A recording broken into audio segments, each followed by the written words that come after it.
Well, hi there. This is Daniel from Three River Farmers Alliance. I'm here with Dale Willoughby from Willoughby Farms. Thanks for Hi joining me. hi there, Daniel. So here I am. Um, as Daniel said, I'm Dale Willoughby, and I'm farming here in Kensington, New Hampshire, um, and trying to promote what Three Rivers does. Um, let's see. Now, I So, have a I have an early side note here. When I called you, you said that you were playing piano. oh yeah, well, So you play piano. I also play piano. So I'm happy to yeah. nerd out about that. Well, 4 years ago this week, I started taking piano lessons. I was very fortunate. For the first time in my life, 4 years ago, I broke my ankle. I'd never broken a bone in my life. And I broke my ankle hiking in the winter. And um, I said, "Oh dear, I won't be able to work," because at the time I was still working as a registered nurse, which I don't know, I've been working as a nurse for over 20 years. And Oh wow. um, but I did some looking around because I had some free time, and I realized, well, I can afford to retire from my regular day job. Um, So I called my boss and I said, "Well, I got good news and bad news, and it's the same thing. I won't be back to work." So um, I guess at the time, so I was thinking, well, gee, I'll farm more. However, it may not be obvious from the video, but my hair is primarily gray, and so here I'm in my mid 60s, and I have all kinds of energy and plenty of time, but at at some point, you kind of realize that priorities change. Um, I think farming was the first thing, it was the first job that I ever thought I really wanted to do. I remember, my parents moved to Kensington in 1965, and I remember going down the street and watching this small time dairy farmer. He was, he'd move his cows around and bale hay. And I'd just go down there and ride my bike down there and sit on the stone wall and watch him work out in the field. And I said, wow, this is great. And I loved it. And, and I always wanted to farm. Um, so after I got out of high school, I tried doing some other things. I tried to go to college, but I just, I just didn't like it. I wasn't happy. And so I tried farming, but that was the late 70s, and a head of lettuce was worth 25 cents, and a bunch of radishes was worth 25 cents. That's very So, different.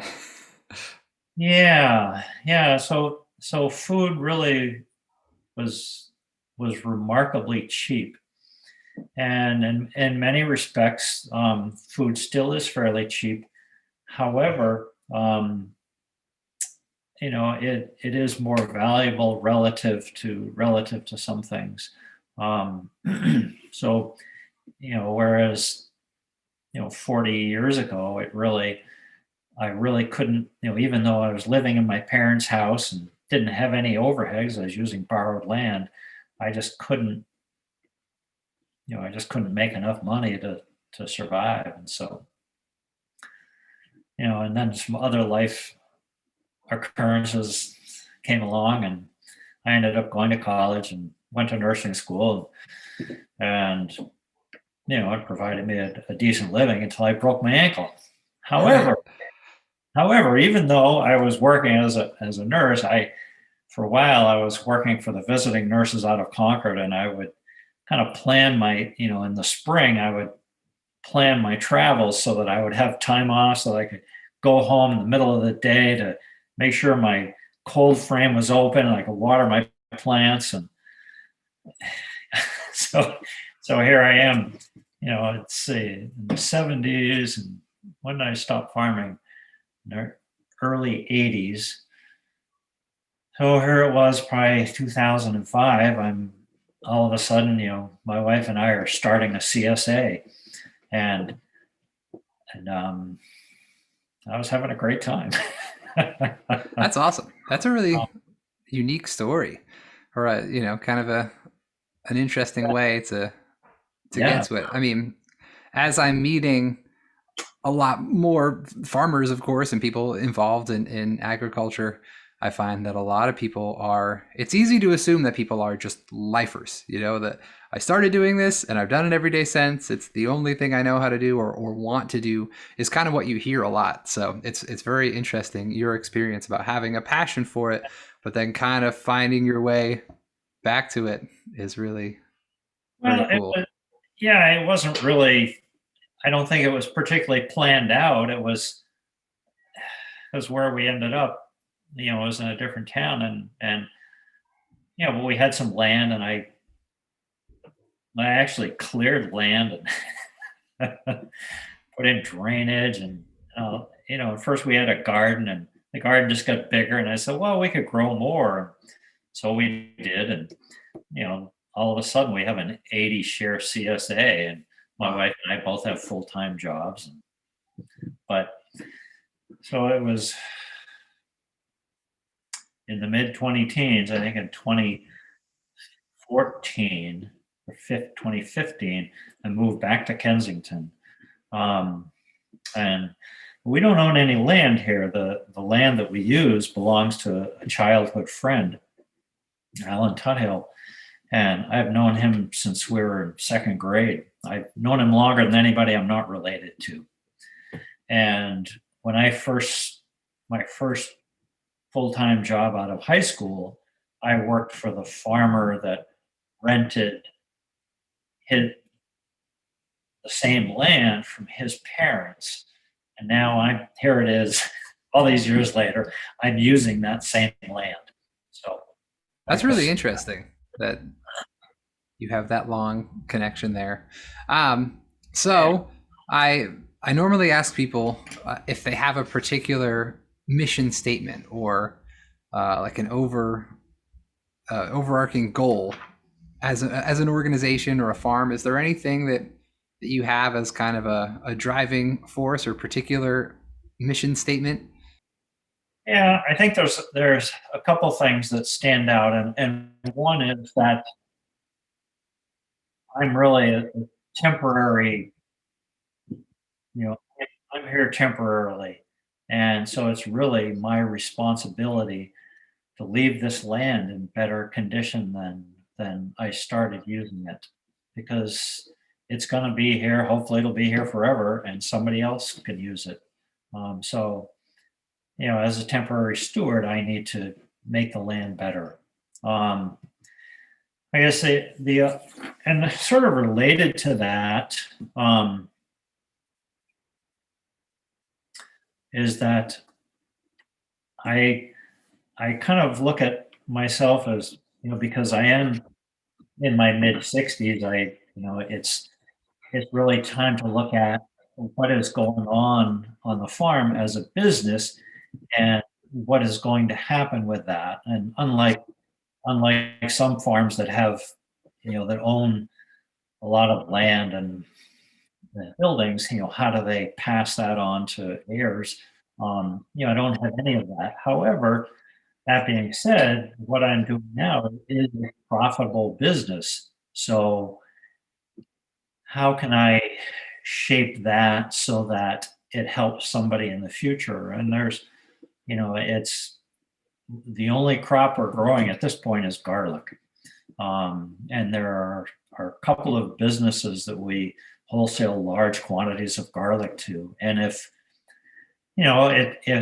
it's profitable for me, but I think what's more important is that it provides them with what they need so that their business can succeed, um, into the future. And if if I happen to, if I happen to be able to take the business that I've created and help somebody else, um, go with it forward, that benefits everybody. It That's benefits as a supplier, to other businesses. It benefits. It's really a symbiotic relationship. On occasion, I have, in ignorance or in haste, I sold garlic and had a customer call me back and say, Dale, this is there's something wrong with some of this stuff. It isn't any good. And it's like, oh, okay.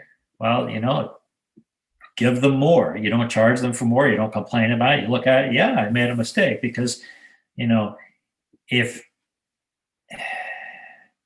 it's really in my best interest to have a happy customer because it benefits their business and that in the long run benefits my business. So, we're all rowing the same boat here. Right. Well, that's a really great way to look at it. I mean, I think that you're looking at it kind of outside of yourself, or like you said, as being a steward and having something to wanting to leave it in better condition that you found it. I actually think that that's a very unique, especially as somebody who, you know, essentially is a business owner. I mean, that's very unique and really a great way to look at it.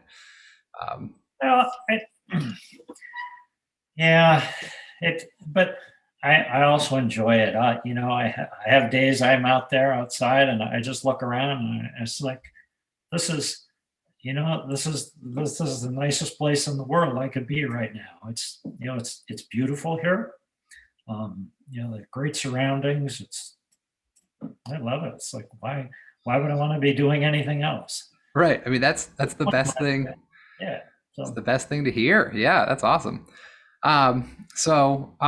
What is your all-time favorite experience? I guess this kind of leads naturally into this, but what is your all-time favorite experience farming thus far?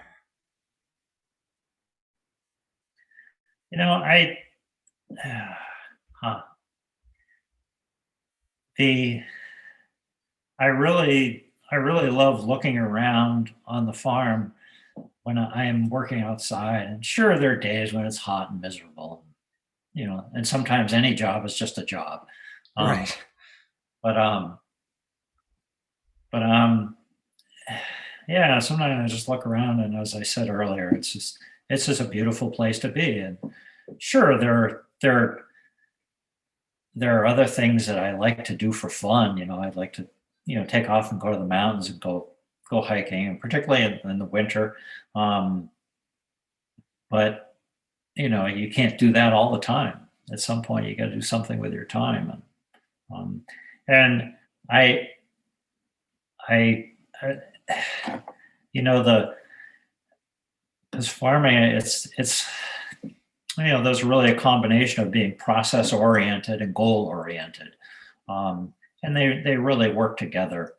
Um, and I love being able to look at what I have produced and and having people be really grateful for it. It's a great feeling. I mean, sure, it's nice to see your bank account grow, and I'm in a very lucky spot to not have to extract a living from what I'm doing. I could pro Yes, it does allow me to.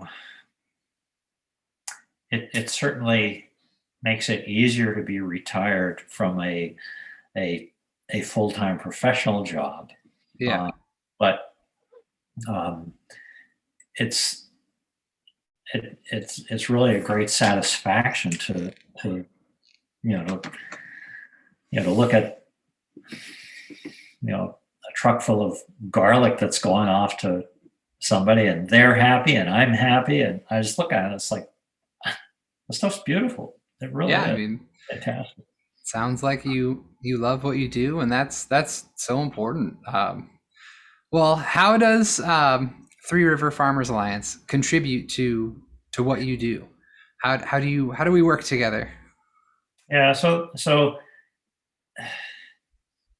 Three Rivers is really a it's a very important um, financial leg of the stool of what I do. That if you think of it as, okay, there's that people talk about a three-legged stool. Well, you need at least three to help support it. And Sure, I have some really good wholesale outlets, but um, the the the retail outlet through Three Rivers, and actually I do sell a lot wholesale through Three Rivers, is it opens up access to so much more of a market. Um, our garlic is going to farm stands in in in outside of Boston that I would never go to, and and it does it for a price that is that I could never replicate myself. I mean, if those farm stands in Massachusetts called me up and said, how can we get your garlic, from by the time it would take me to drive it there or have them come get it's not worth it. And so from a wholesale aspect, it works out great. Um, and and then through the Veggie Go program, um, our garlic goes to quite a lot of houses, and that's something I could never do.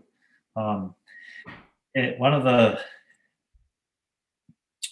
things that back in the 70s and early 80s, farmers markets were really in their infancy, particularly here in the Seacoast, and the only half decent one was in Portsmouth. But even that, if you would have had to have 4 farmers markets the size of the one of Portsmouth to actually make it worthwhile. And it takes a lot of time and preparation to go to a farmer's market. But the beauty of Three Rivers is that you still have retail access to customers, but at a much lower cost. So, and that's really valuable. I'm not It's sure everybody is aware of how valuable that is, but it's great. I mean, it's definitely our main goal is to get our farmers and producers to a larger market, help them to access a larger market, a larger territory, and yeah, we're very. That's why we were created. So we're happy to be able to do that and support all these local farms and businesses. Well, my last question for you that isn't about pianos is what are your goals for the future? Do you have anything that you're working on in particular, or is it just kind of business as usual as you move forward? Yeah, I talk about, I have mentioned the last few minutes about how, I'm, maybe I'm sort of, getting out to the lower end of the bell curve of my farming career. But that being said, I planted way more garlic this year than I did last year, and last year I planted way more than I did the year before. So, um,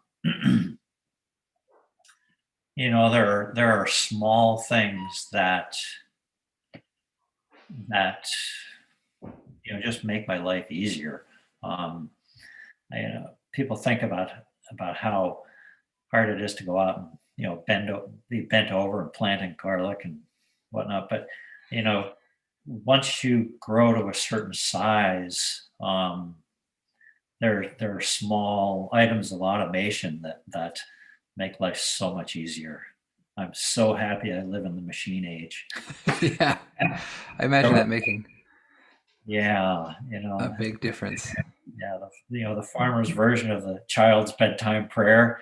God bless mommy and daddy and sunshine and raindrops. Well, it's like, yeah, mommy and daddy and sunshine and raindrops and Rudolph Diesel, the inventor of the diesel engine. Yeah, yeah, I hear those are ridiculously efficient. Yeah. All right, so bonus question: what kind of piano or electric piano? What do you practice with and play on? Well, I inherited my dad's piano. My dad who's in his 90s. Started playing the piano when he was probably 4 years old, somewhere around there. and he had a really horrific stroke about 10 years ago. And, the neurologist at Mass General said, yeah, well, a stroke of this magnitude in somebody this age is not survivable. Here's my dad 10 years later. He's still, walking around, bathing himself, dressing himself, feeding himself. Can't Yeah, play the that's piano. awesome. But so the piano ended up at my house and it sat there, and I broke my ankle. It's like, well, I don't learn how to play this thing. So I don't know. I just kind of play whatever my piano teacher puts in front of me, and I think we have try to have fun at it. a similar story in that regard. Is that I actually also inherited my father's piano. It's a 1951 Schiller baby grand piano, and to keep it in our house, because it takes up so much space, he actually turned it into our dinner table. So he cut out a top that went right over it, and we put a tablecloth over it, and we got like high top bar stools. And that is what my family ate dinner around for when I was a kid, is we would eat on top of the piano. My father had it to practice piano on when he was a kid, but he never really learned how to play. And he had great rhythm, but he was tone deaf. And my mom actually was a very good piano player, and so she ended up playing it all the time. And then now I have it in my house. So I've been playing probably since, I've been playing probably for about 20 years or so.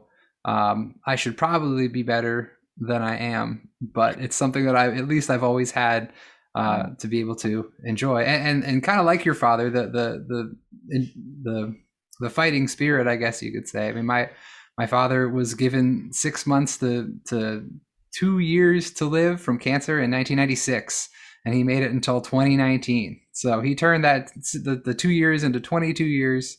Sure. And but I have a lot of fond memories and all that. But yeah, the piano, that big piano that's still in my house upstairs, is it's definitely been this a centerpiece. So it's very interesting to hear your kind of always having it around or being familiar with it, and just getting to playing it now is really, that's really cool. Well, and growing up, I listened to my dad and my older sister playing. They had a big Henry Miller upright, and everybody had one of those. Right. That's amazing. Where that went, but yeah, now I have a lovely little Charles Walter upright, right? And it's beautiful. Sounds great. It's a nice piano. Once a year it gets tuned. Great. Yeah, I gotta get on the tuning. That's I've been lazy about that. Well, anyway, thank you so much for joining me and talking to me about farming and your experience and pianos. We'll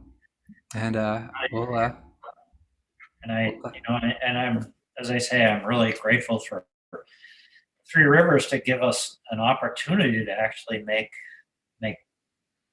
farming possible, because we can grow, farmers can grow anything. It's amazing what they can do. But if you really need a marketing outlet, and Three Rivers does that, and if and they help, and what you're doing helps to popularize it, or at least make it more visible.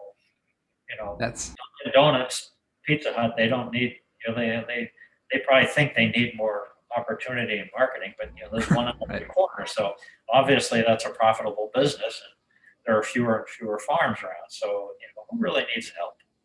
Yeah, we're very happy to be involved, and happy to be promoting, and happy to be representing. And like I said, have been so, I've been blown away by all of the wonderful agricultural skills and knowledge that everybody that I have met working with Three River has. And it really led me to think, what could I possibly do to contribute to this? So this is my version of that. I probably couldn't grow a vegetable to save my life, but I can edit video. So Good for you. Awesome. Well, thanks again. I'll talk to you soon. All right, bye.